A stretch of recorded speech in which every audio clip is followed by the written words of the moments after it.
People usually think losing weight is about half diet and half exercise, but both of these combined are only about 25% of it. Another 25% is good quality sleep, and the other 500% is actually doing what you said you would. Luckily, if you start a diet right now, there is a way, an easy way, to make it almost impossible to fail. Step 1 is to get inspired. There's always a spark that makes you decide you want to change, and it's usually seeing someone else who's way more fit than you, or seeing yourself in a picture. Either way, inspiration is strong, but only ever lasts for a day, and then it's gone. So what you need next is a realistic goal that you can measure, as well as the time you need to achieve it by. For example, I'm going to lose 5 pounds by July 1st, and another 5 pounds by August 1st is something you can measure, and it even has a checkpoint to keep you motivated. Then, the next thing you need is a detailed and realistic plan that will get you to your goal.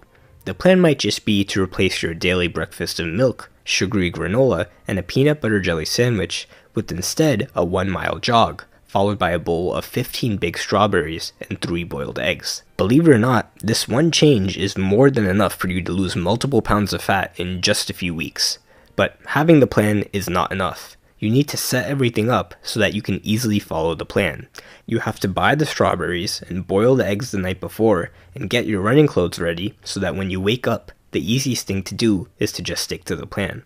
If you don't boil the eggs and you keep buying peanut butter and grape jelly and you keep putting them at the front of the fridge where it's the first thing you see, then that means you don't actually intend to stick to your diet. You're just looking forward to that one day when you give in and make your high-calorie breakfast again. If you want to make it easy to eat healthy, then make it hard to eat junk food. Of course, that's easy to say, but no matter how much you try to avoid even looking at junk food, you need to expect that there will be hard times. Like when you accidentally trip and fall face first into a booth at IHOP, you see that every item is over 1,000 calories, and you get the temptation to say 5 of the most dangerous words in diet history. You can pick from any of the following options. A. One cheat meal won't hurt.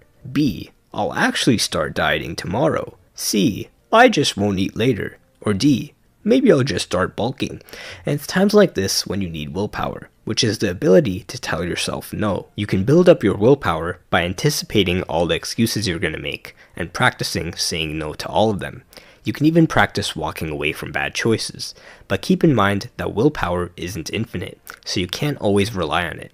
You're better off just avoiding the temptation in the first place. Finally, the real cheat code to motivation is doing something for so long that it becomes a habit. If you can get to the point where you wake up and automatically go outside for a jog, and you automatically reach for the strawberries and boiled eggs, then the plan becomes 100 times easier to follow, and it will keep getting easier every day you do it. Eventually, you might even start to like eating healthy and exercising, at which point, like for many other people, it's no longer a lifestyle choice, but instead your entire personality. And this is the ultimate goal. Anyway, let's move on to the basics of fat loss. There's no real accurate way to track it besides progress pictures and weighing yourself once a week. For the progress pictures, just know that you won't see much change in the first few weeks, and maybe not even in the first few months, because your body first prioritizes losing fat from places that you probably can't see. But once you start seeing visual progress, it starts to become more and more noticeable very quickly. So to really measure your progress, you should weigh yourself maybe once every morning. Just know that it could fluctuate a lot based on water weight or the types of foods you eat, which means you might lose a pound of fat, but your weight might not change right away. So instead of looking at your day-to-day progress, just look at your average week-to-week progress. So you've probably heard that to lose fat over time, you have to eat less calories than you burn. That means if your body burns 2,000 calories a day, then eating 1,700 calories a day will make you lose fat. That's because the body will use energy from fat and a teeny tiny bit of muscle to help cover the 300 calorie deficit. And if you drop your calories even lower to 1,500 or even 1,200 a day, you'll lose fat more quickly, but at the expense of it being way more difficult for you to maintain. The traditional, optimal way to figure out how many calories you should be eating is to use an online calorie calculator. Activity level sedentary, YLI, and then eat around this number every day as a starting point to lose weight. But it's worth noting that this number can be way off since everyone has a different metabolism, and it can especially be off for people with hormonal problems. So the best way to know for sure is to start with this number and then see how your weight changes over the next few weeks. If you find that each week your weight is not changing, then you need to lower your daily calories by another 200 to 300. And if you ever reach a point where you haven't lost any weight for at least a week, you'll either need to reduce your calories again, or you could also just add in some more exercise. Now for some people, this method works perfectly, because in theory, you can't go wrong with it. The only problem is, you have to count exactly how many calories you eat per day, using nutrition labels, calorie counting apps, mental math, and also food scales, which measure exactly how much of each food you're eating in grams. If you're American, you might not be familiar with the metric system, but you don't have to worry since the McDonald's menu already has calorie counts. Anyway, you can also just get away with roughly estimating your calories, but this only really works if you play it safe and round everything up like crazy. If you think it's 300 calories, it's probably 500. If you think it's 800 calories, it's probably 1,000. And if you think it's too small to count, it's probably at least 50. So before we get into the method where you don't have to track anything at all, we need to talk about macronutrients. A lot of people want to know how much protein, carbs, and fat they should eat per day. And to be honest, for most weight loss purposes, all you need to look at is calories and protein. You need a certain amount of protein, a certain amount of fats, and then you can fill in the rest of your calories with anything. Just make sure for fats not to overeat stuff like oil, sauces, salad dressings, butter, nuts, and cheese, because even though these are healthy in moderate amounts, fats have 9 calories per gram, which means one pack of trail mix has about 3 times the calories of a dying neutron star. Also, if you've ever heard weight loss experts say that carbs cause weight gain, they're not talking about fruits and vegetables and fiber and whole grains. They're talking about refined, highly processed carbs that are usually very delicious, and are stripped of most, if not all, of their nutrients when they're being processed, especially foods with lots of added sugars. Here are some examples. You'll notice that this is basically the entire grocery store. The problem with these is that they're unnaturally delicious, easy to overeat, they have lots of calories, and they just end up making you hungrier.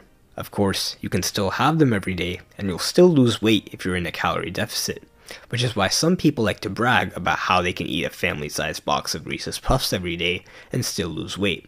What they don't tell you is that they have an empty void in their stomach for 23 hours a day, their blood work comes back with just a giant crying emoji, and simply adding milk to their cereal takes them out of a calorie deficit, so they have to use water.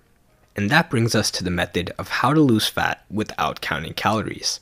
The number one trick is to just start slowly eating more minimally processed foods, avoiding junk, chips, sugary desserts, stuff with lots of refined carbs, and instead swapping that out for fruits, vegetables, lean dairy, lean protein, healthy fats, and whole grains.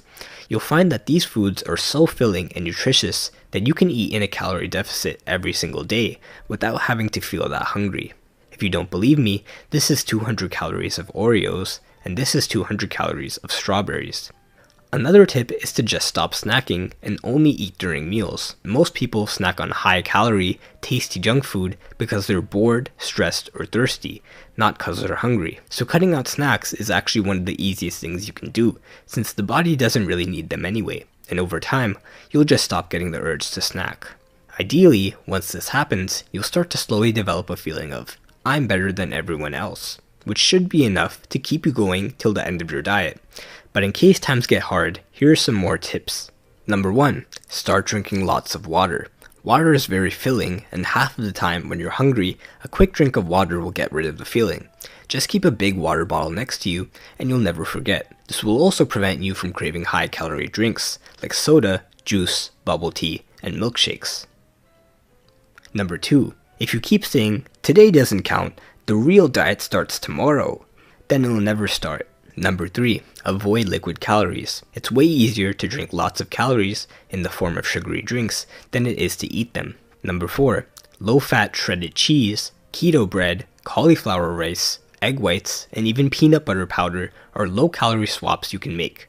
Number 5, you can make healthy meals like this and this taste good with 0-calorie condiments and spices and sauces and 0-calorie sweeteners, but don't overuse them, because in general, the tastier your food is, the more cravings you'll get for tasty food. Number 6. Use 0-calorie diet sodas to your advantage if you have sweet cravings. Number 7. These are some examples of high-volume, high-fiber foods that fill up your stomach but are low-calorie. Number 8. Eat around 3 to 5 meals a day, since it helps you avoid long periods of feeling hungry, and it's usually easy to fit into your lifestyle.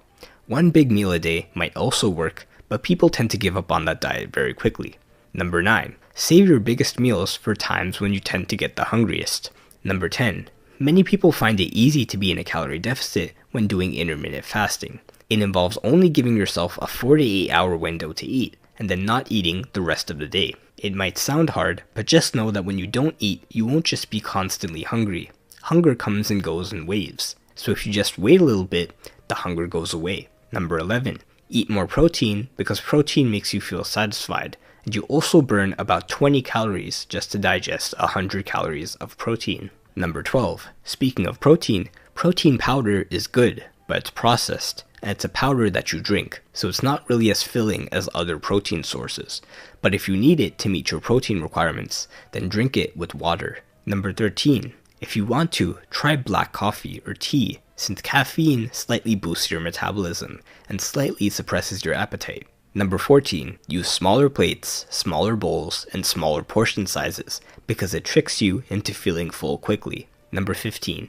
If you mess up, don't take it as an excuse to start eating tons of junk food, because even though messing up wasn't part of the plan, giving up was never part of the plan. Now on to exercise. It burns some calories, it improves your health, and once you experience what it really takes to burn 200 calories, you're probably less likely to pop open a 200-calorie bag of chips.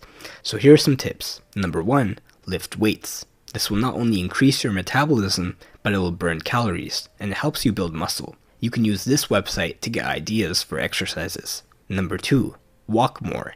Getting at least 10,000 steps a day is basically a cheat code for burning extra calories and losing fat. Number 3. Do more cardio. While diet is more important than exercise for losing fat, cardio will make it easier. If you find it boring, you can try high-intensity interval training. Or, if you like, you can do circuit-style workouts, which you can find lots of on YouTube. Some gym bros like to claim that 15-minute YouTube workouts don't work, but remember that they watch hour-long videos of other people working out. Number 4. Be less sedentary. Not many people talk about this because it's hard to explain, but getting up and moving around and just doing stuff throughout the day burns way more calories than you would think. This includes activities that you don't normally think of as exercise, like taking the stairs, cleaning your house, pressure washing your driveway, cooking, fidgeting, standing, walking around, carrying groceries, and touching grass. Basically, anything except sitting or rotting in bed. Lastly, a fat loss tip that everyone thinks doesn't apply to them is to get good quality sleep. Sleep regulates your hormones, and when it comes to fat loss, these hormones pretty much determine everything. Now, you might be thinking, well, I don't have to worry about that. I already get good sleep. Anyway, please donate a subscribe to fund the next video.